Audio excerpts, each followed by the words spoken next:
Podei vos assentar, meus irmãos.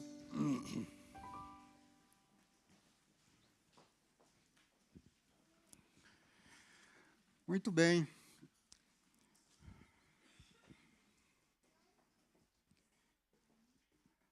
Vou compartilhar a palavra do Senhor com os irmãos nessa noite. Quero ler apenas um versículo. Eu nem vou abrir a Bíblia, eu já tenho aqui no texto aqui. O texto está em Marcos, capítulo 5, verso 36. Livro de Marcos, Evangelho de Marcos, capítulo 5, verso 36.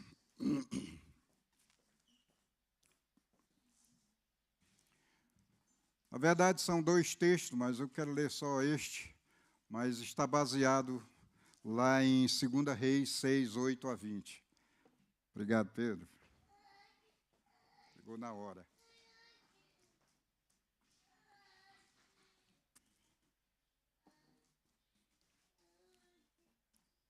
Marcos 5, 36. Não fazendo caso do que eles disseram, Jesus disse ao dirigente da sinagoga: não tenha medo, tão somente creia. Mas Jesus, sem acudir a tais palavras,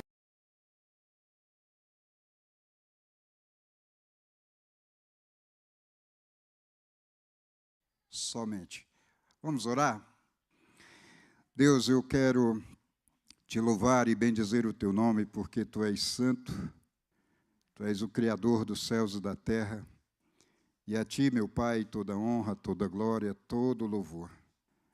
Fala ao nosso coração, aliás, continua a falar ao nosso coração através deste momento de culto, exposição da tua palavra, no nome de Jesus. Amém. Muito bem, este momento está inserido num contexto extremamente delicado e, ao mesmo tempo, cheio de detalhes, lições. Jesus estava em um banquete oferecido por Mateus, Levi, quando ele é interrompido por um senhor que pede para ir à sua casa, que sua filha está quase morta. Este senhor chama-se Jairo. Era um dos maiores da sinagoga. No entanto, este homem se dobra aos pés de Jesus e crer que só Jesus poderia curar a sua filha.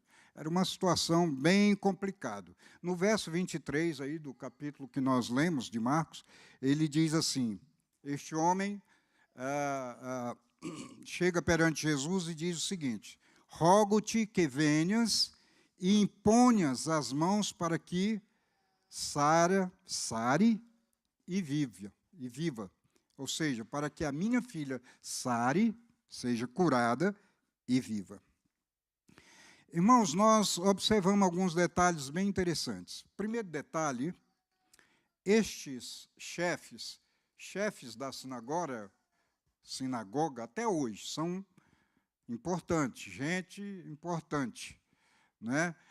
Como dizia um irmão lá na Póvoa de Varzim para mim, quando eu comprei meu carro, primeiro carro aqui, 500 euros, pastor, um Mazda que veio dos Estados Unidos, penso num carro.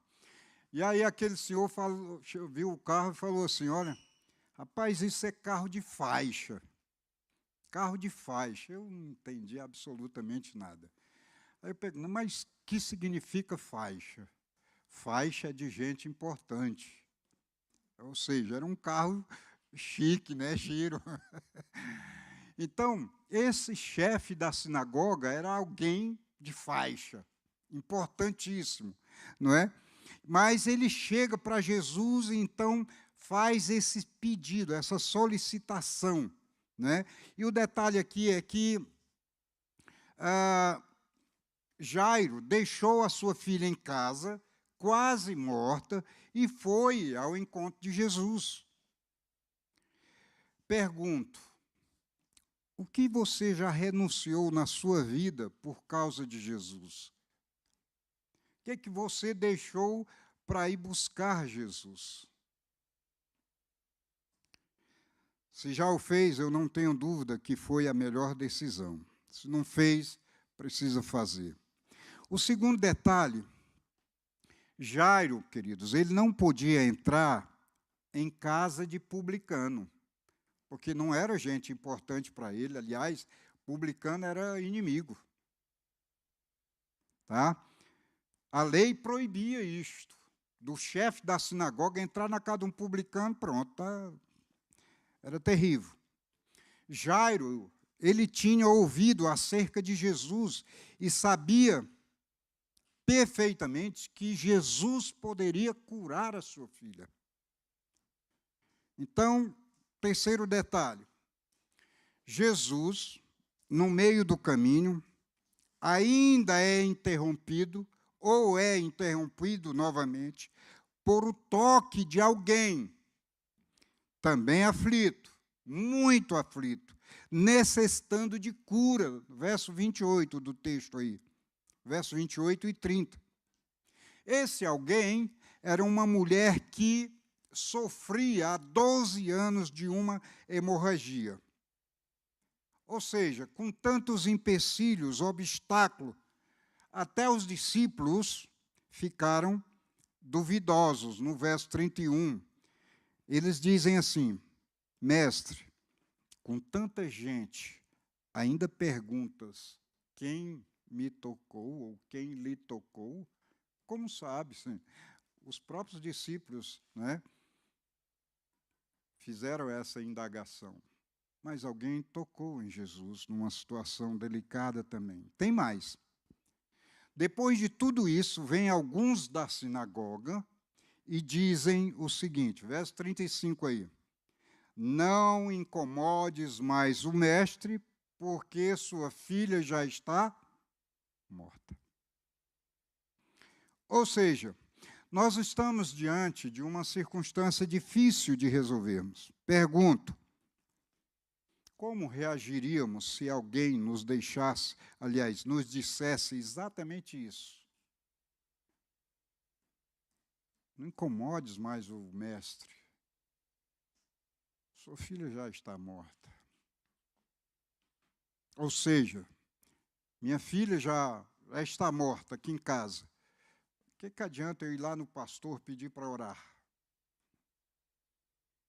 Não adianta incomodar. Era essa a situação, era este o contexto aqui. Sua filha já está morta, não incomodes mais ninguém. Mas aí o que Jesus disse para aquele homem?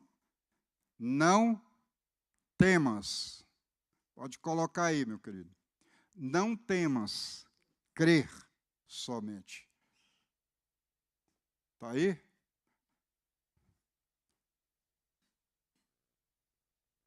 Isso, manda aí. Pode botar. Não temas, crê somente. Em outras palavras, meus irmãos, Jesus estava dizendo, olha, não tenham medo,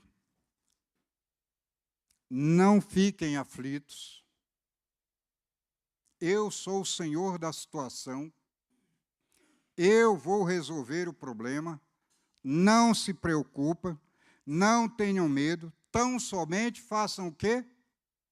Creiam. Creiam. Já pensou nisso, irmãos? Foi exatamente isso que Jesus disse para Jairo quando ele tinha a sua filha dada como morta. Foi isso também, lá em 2 Reis, capítulo 6, que Eliseu disse ao seu servo Geazi, quando este teve medo diante dos exércitos, meio da guerra. E simplesmente Eliseu disse para ele, não temas, Geazi. E aí orou ao Senhor e disse, Senhor, abre os olhos dele para que veja os teus exércitos. Queridos, é isso que Deus nos diz nessa noite. Não importa a dimensão do seu problema, da sua situação, não temas, creia somente, acredite, é a palavra de Deus. Irmãos, Deus é fiel à sua palavra. Aliás, a igreja passou 21 dias em jejum e oração. Eu não sei qual foi a petição de vocês. Eu não sei qual foi o seu pedido, particularmente, ou o seu, pessoalmente, e nem qual foi a sua intercessão, mas creia naquilo que você colocou diante de Deus. Creia nisso. Não temas, crê somente. Agora, tem uma outra pergunta aqui. Como crer numa ordem dessas? Não tenham medo, creia somente. Como crê em Isaías 42, 10? Não tenha medo, né? Não se preocupe, eu te tomo pela tua mão, eu te sustento, eu vou te guiar, fique tranquilo. Como crer numa ordem dessas? É possível? É possível, irmãos, quando realmente o problema diz respeito à saúde do nosso filho, do pai, da mãe, numa tragédia, na espera.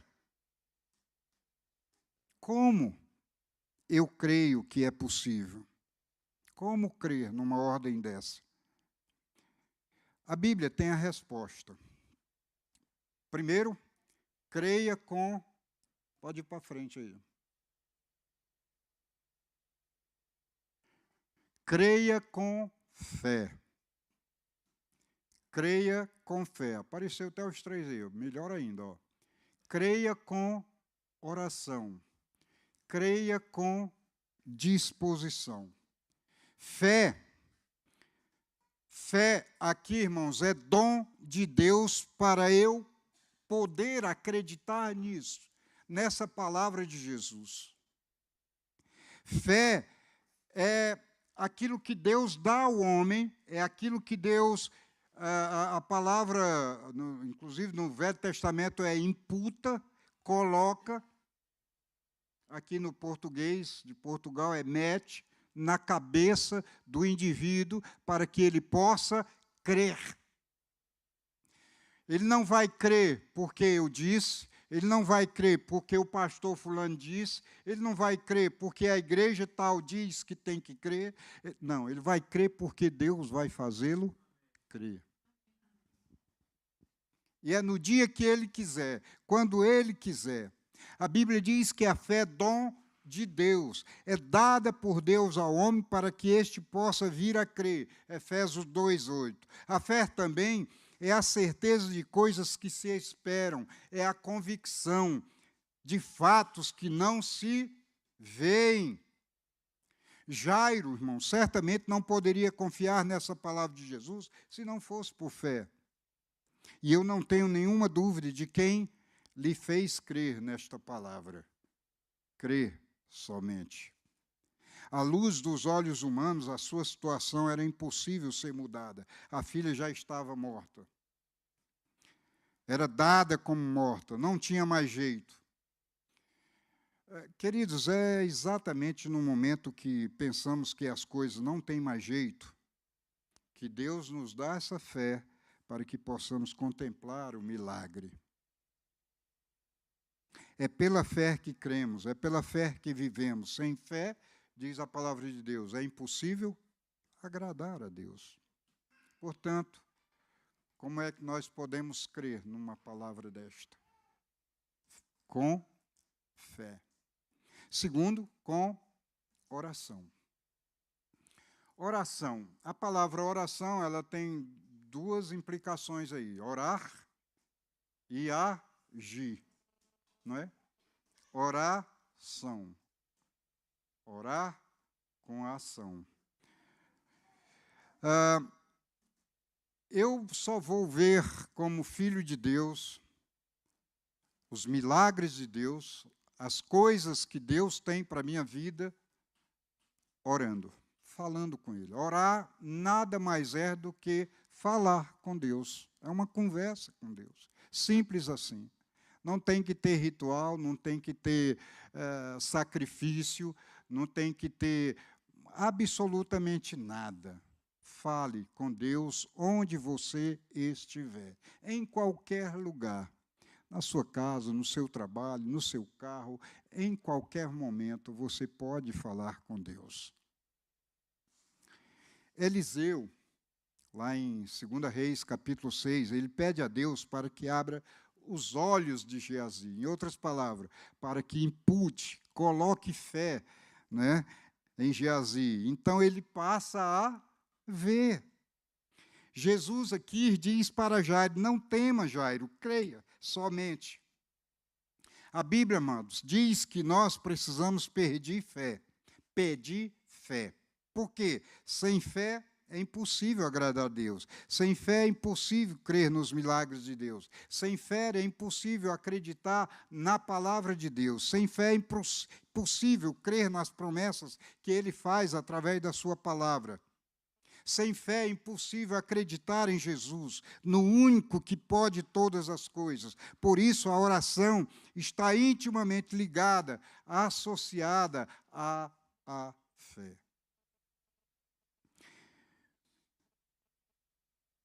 Foi isto que o servo de Eliseu viu, os exércitos de Deus maior do que os inimigos.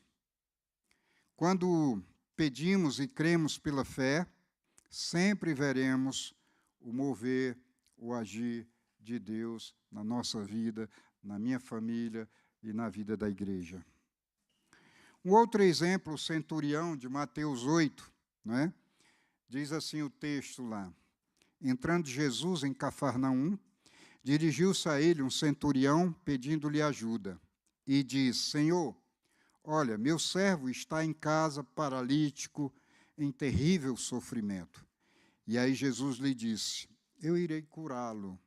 Respondeu o centurião, Senhor, não mereço receber-te debaixo do meu teto, na minha casa, mas dizes apenas uma palavra, e o meu servo será curado. Pois eu também sou homem sujeito à autoridade, com soldados sob o meu comando.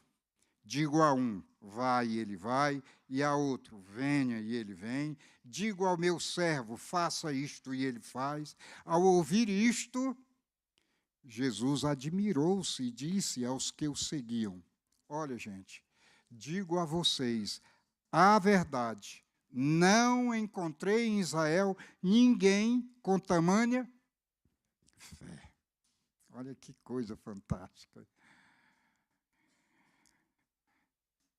É com oração, queridos, que nós recebemos as bênçãos de Deus, que nós vamos contemplar os milagres de Deus. É com oração. Terceiro lugar, com disposição. Disposição tem a ver com mover-se, levantar-se. Normalmente, quando a gente está embaixo, a gente fala assim, hoje eu não estou para nada. Em outras palavras, sem disposição. Disposição, ânimo, para perseverar, prosseguir em conhecer ao Senhor. Segue-me, disse Jesus àquele homem. Segue-me, vem comigo. Esta é uma expressão que indica, irmãos, a necessidade de atitude do indivíduo. Atitude esta que implica numa disposição para ser também agradecido, ou o contrário. No caso do jovem rico, quando Jesus disse para ele, olha, vende todos os teus bens e vem e segue-me, lá em Marcos 10, não é? Notem, Jesus disse isso para os discípulos, vem e segue-me, tome a sua cruz e siga-me. Ele diz para mais alguém que já estava morto há 7 dias, né? 4 dias. Jairo, sai daí. Jairo, Lázaro. Lázaro, sai daí. Vem cá. Imagine o que o pessoal que estava lá perto de Jesus pensou, né? Como pode? Já cheira mal. Como é que vai sair do túmulo? No entanto, ele ressuscitou. Neste contexto, irmão, não havia disposição para seguir ao Senhor. No entanto, é Ele quem diz, vem e segue-me. Vocês sabem por quê? Todo homem, a palavra homem aqui, todo ser humano, criado por Deus, não quer Deus. A própria Bíblia declara isso. Não há quem busque a Deus. Ninguém quer Deus. Ninguém. Então esse homem só vai querer Deus quando Deus o buscar. E quando ele diz, vem e segue-me, não há quem resista à palavra, ao poder de Deus, à fé que Deus nos dá para segui-lo. No texto de 2 Reis, é necessário que Eliseu ore para que o Senhor fira o povo com cegueira, para que ele os conduzisse até Samaria. Amados, sabe, muitas vezes nós precisamos renunciar à nossa incredulidade e enfrentar o inimigo que tenazmente nos assedia. Nós precisamos fazer isso com muita disposição, fé e oração, petição, clamor. É muita luta que enfrentamos diariamente. Mas quem é este inimigo? Satanás, sim, mas não é só ele, não. Tem muita gente botando a culpa no lapeta, nem lá. Mas não é ele, não. Muitas vezes não é ele, não. Somos nós mesmos que criamos a dificuldade. Pode ser a si mesmo, né? Com pessimismo, com desânimo, com incredulidade, angústias, pecado não confessado. E aqui entra o poder de baixa autoestima também. Pode ser as enfermidades, pode ser as indecisões, a falta de fé, o medo. Enfim, o inimigo surge muitas vezes de onde não esperamos. É por isso que Jesus disse, vigiai e orai. Também quanto a isso, vigiai e orai. O servo de Eliseu, Geazi, a filha de Jairo, eles ilustram exatamente isto em situações diferentes, porém, com o mesmo elemento, a disposição em crer no poder de Deus, a disposição para acreditar, crer em Deus. Nós temos um outro personagem bem interessante que a gente sempre usa como exemplo, e não só os crentes fazem isto, que foi Tomé. Todo mundo já ouviu falar de Tomé. O que Jesus diz a Tomé? Tomé, vem, porque Tomé duvidou se realmente era Jesus que estava ali com eles. E aí Jesus diz para ele, então, Tomé, vem cá e toca-me. Pões aqui a tua mão, onde foi colocado os cravos, né? Os pregos. Vem cá, Tomé, pões a mão. E depois que Tomé lhe toca, o que Jesus diz para ele? Tomé, mais feliz foi os que não viram e creram. Querido, creia somente. Somente creia. Mais felizes são os que não veem e creem. Você é filho de Deus? Nasceu de novo? Então, o nosso Deus diz, até citei, Isaías 41, 10 e 13. Não temas, não tenha medo, creia somente. Por isso não temas, pois estou com você. Não tenha medo, pois eu sou o seu Deus. Eu o fortalecerei e o ajudarei. Eu o segurarei com a minha mão direita vitoriosa. Pois eu sou o Senhor, o seu Deus, que o segura pela mão direita e diz a você, não tema, eu o ajudarei. Amém? Que o Senhor nos conceda esta disposição de fé para acreditarmos, para crermos, para confiarmos, né? Para perseverarmos em conhecer ao Senhor, amar ao Senhor, saber que Ele é o Senhor da situação. Ele é o Senhor da história. Ele está no controle de todas as coisas. Eu quero concluir dizendo o seguinte, olha, Deus é quem abre os olhos dos incrédulos e de muitos que se dizem crentes. Tem muitos crentes aí dizendo que são crentes. Mas eu quero dizer uma coisa para vocês, querido. Até o Satanás é mais crente do que muitos crentes. Porque ele crê e treme diante de Deus. Ele não teme, não, ele treme.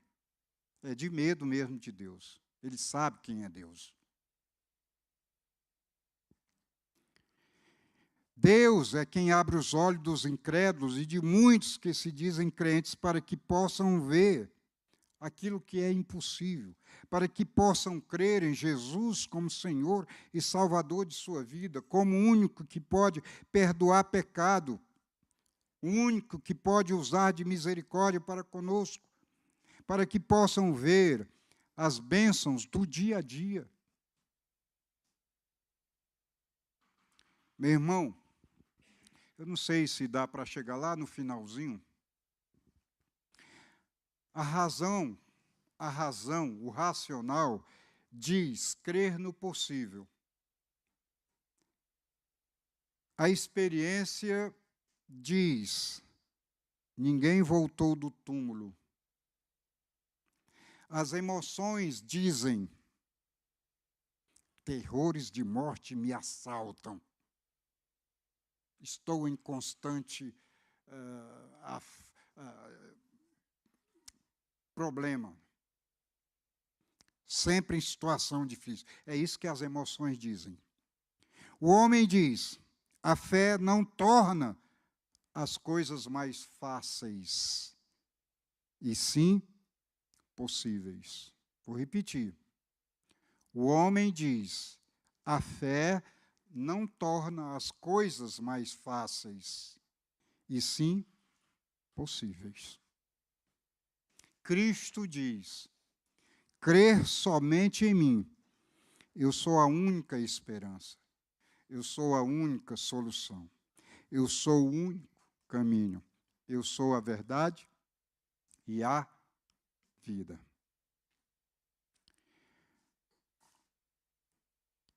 Lá em João 14,6 está escrito isto, eu sou o caminho, a verdade e a vida. Lá em 2 Reis 6,20, diz assim, assim que entraram na cidade, Eliseu disse, Senhor, abre os olhos destes homens para que possam ver. Então o Senhor abriu-lhes os olhos e eles viram que estavam dentro de Samaria. A minha oração, querido, é que Deus abra os seus olhos da fé, né? Para que você possa crer no Deus do impossível, no Deus que é o Senhor dos senhores, que é o Criador de nossas vidas. Ele nos criou, Ele nos fez, Ele nos colocou nesse mundo com um propósito. Nós não estamos aqui por acaso. Não, ninguém está aqui por acaso. Deus tem sim um propósito para a minha vida, para a sua casa, para a sua família. E o meu rogo é que Deus te abençoe ricamente. Não sei qual é o seu problema, não precisa me dizer, não é? Mas diga você mesmo a Deus, e certamente Ele tem a solução. Amém?